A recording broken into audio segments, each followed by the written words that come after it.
to Napa, and I started working as the manager at the Napa Valley College Theater. One of the people that I started working with was a brilliant woman who was also a New York native. She was from Queens. I was from Brooklyn. Of course, we hit it off immediately, and both talking about our favorite places to eat and our favorite places to fight in New York City. And she was one of the funniest people I've ever met in my entire life. And the more that we talked, and the more that I found out how much improv and sketch and all the other stuff that she'd done in comedy, and all the times that she'd made me laugh, I begged her. I said, "Look, I'm doing one last show before I take off to New York for this film festival. Will you please do a comedy set on this show?" And she has been nice enough to grace us on this stage with her debut stand-up set. Please give it up for the amazing Cheryl Fiedler, everybody.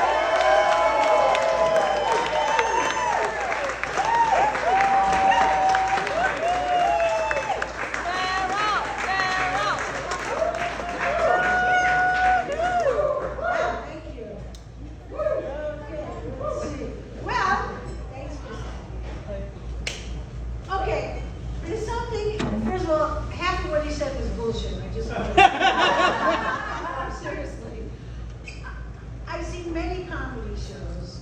I've done some open mics, but this is my first pro gig. Yeah! I am assuming, because I've told my friends, and thank you for coming, if I don't know you, I thank you for coming. I'm assuming that my pro gig, it means I'm getting paid. Hell yeah! Because the difference between amateur and pro is anyway. Yeah! Money! Uh-oh. I forgot to start my timer because I'm assuming there's no light that's going to come on. Except the light in my head. So having seen many, many comedy shows over the years, I know there's a tradition that when the MC introduces the comic, they are like, "Is my best friend in the world, is my best friend." So I have to ask you, who is that guy with the black hair? Okay, you get it straight. I'm a New Yorker. I mean, not anymore, but you're gonna get it straight. No bullshit. Just the truth. No lies. No politics. Maybe a little bit of religion, but very And originally I have to tell you, I did ask Sean for 5 minutes, and he gave me 10. So I'm gonna have to slow down. I have to speak a little bit slower. And enunciate for my acting teachers. I actually am an actress, so I'm very comfortable being up here. I am not the least bit nervous, and it helps that I've got smiling faces to look at. So thank you. Even if you're not smiling, I thank you. There is a guy over there that's not laughing. Herman. Yeah, I think that's my guy. Did you get your neck purse? No, I did not. This was a gift, and this is actually from the 70s. It came from a friend, and it was in the shrink wrap package. And it was, I think, copyright 1978. And when I looked at it, I thought, sock it to me. It's good. It really is a sock. But it doesn't hold, it's too small to hold my phone, which is kind of troubling. Oh, I forgot to start the timer again. You can tell I'm not a pro, right? So, next thing I want to say is that I see some really well-known, talented, very well-respected people here. There's some famous musicians. There's some lovely chanteuses that are so wonderful. There's a world-famous DJ here. I mean, I don't want to mention names, but what I do want to know is, don't you guys have anything better to do than be here? No? I'm glad of that. So, I'm a New Yorker still in my heart forever, and I moved here in 1986, November 1st. The year that Napa had the flood was 1986, so how stupid was I? Hey, there was a big flood in Napa. I can go over there. Great idea. And I have to tell you, Napa, if you're pretty new to Napa, it was not the cultural mecca it is now. It was still mom and pop stores.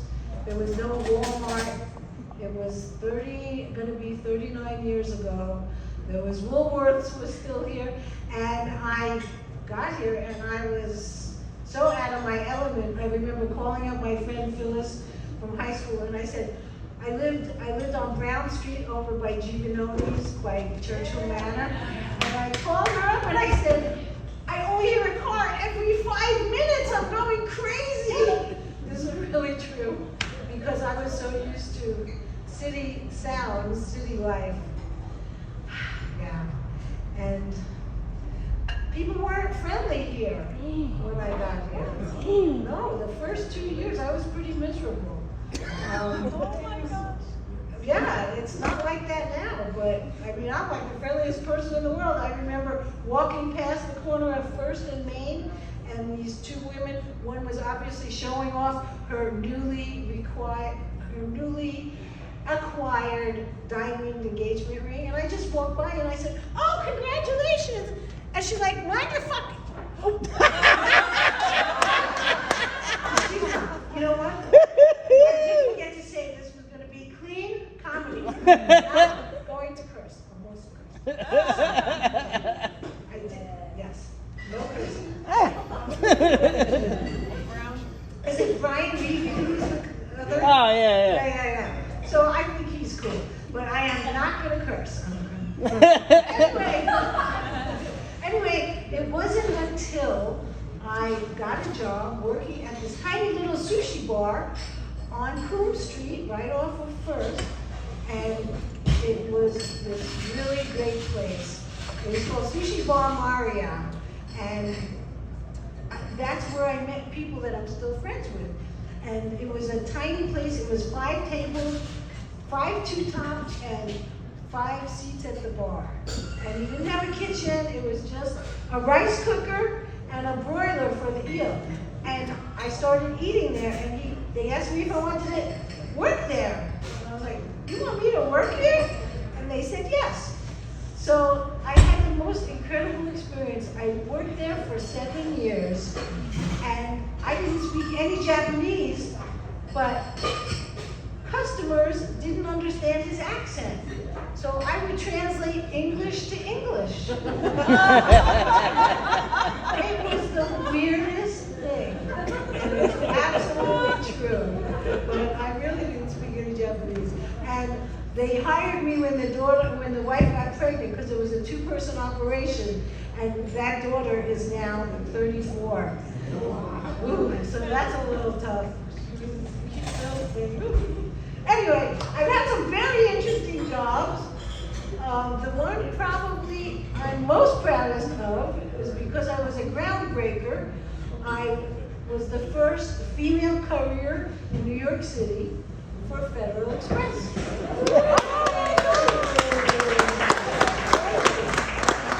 And it was very cool. It was in 1979, and the people who gave me the hardest time were not the guys on the loading docks.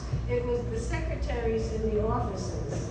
And I realized that they were jealous because I had so much freedom, right? I'm walking around in my cute little uniform, and I'm not stuck in an office, which is why I wanted to do that job, because I had been stuck in an office. Anyway, thanks for listening. Another job I had was working for a guy here in Napa who sells and repairs oboes. Very specialized field. Now, I'm not a musician at all. And actually I got that job because of the sushi bar, because when the sushi bar closed, they were customers. Anyway, I digress. Listen, if I was famous, you'd be laughing more.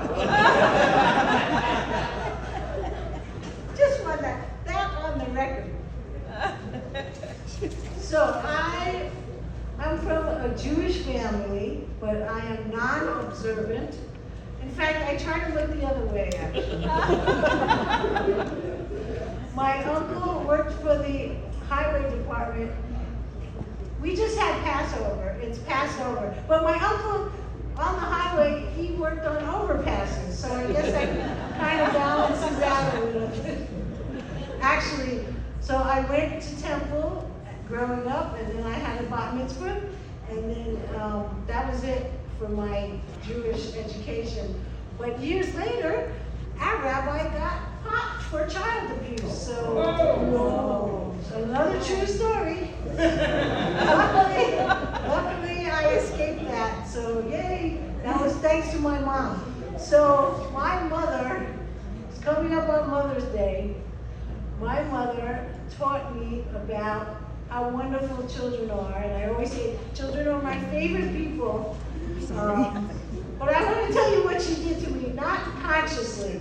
My first stage appearance, I was playing Queen Esther at the temple. And she wanted to give Hulak.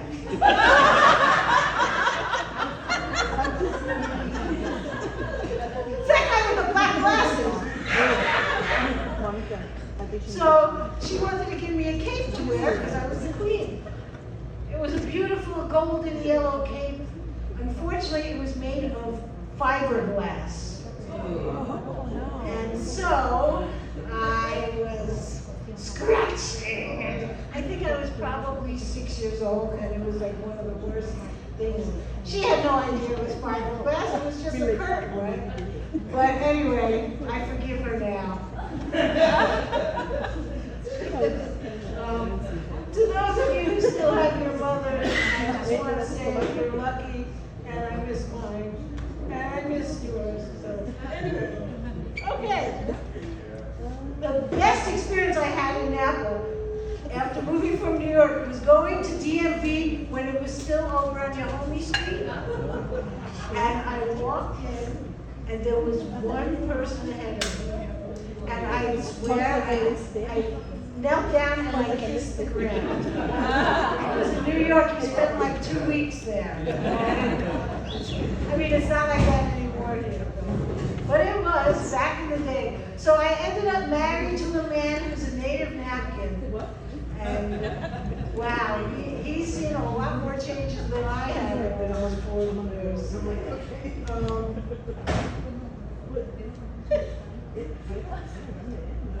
Okay, I want to tell you something else you didn't know about me, even if you don't know me. I used to be 5'9".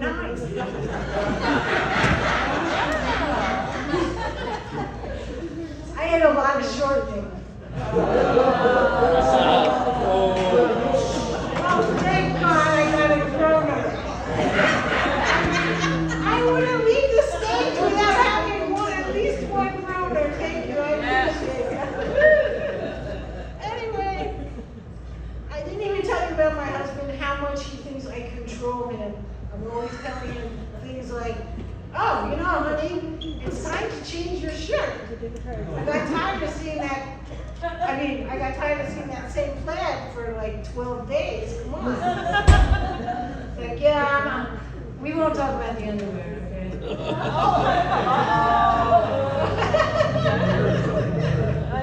Anyway.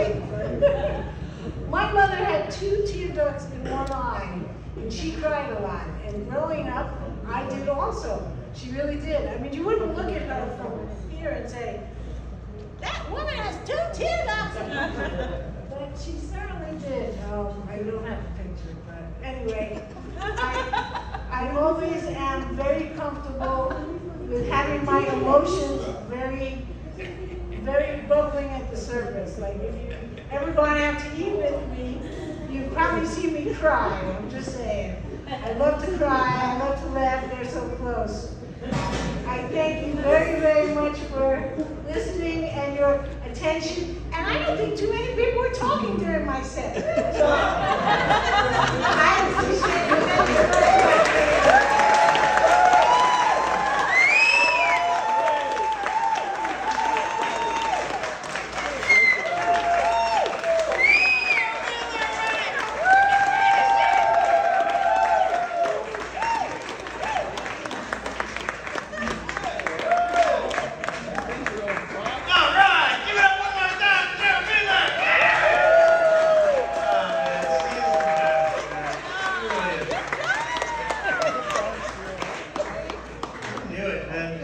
this one too many times, but she and I would be hanging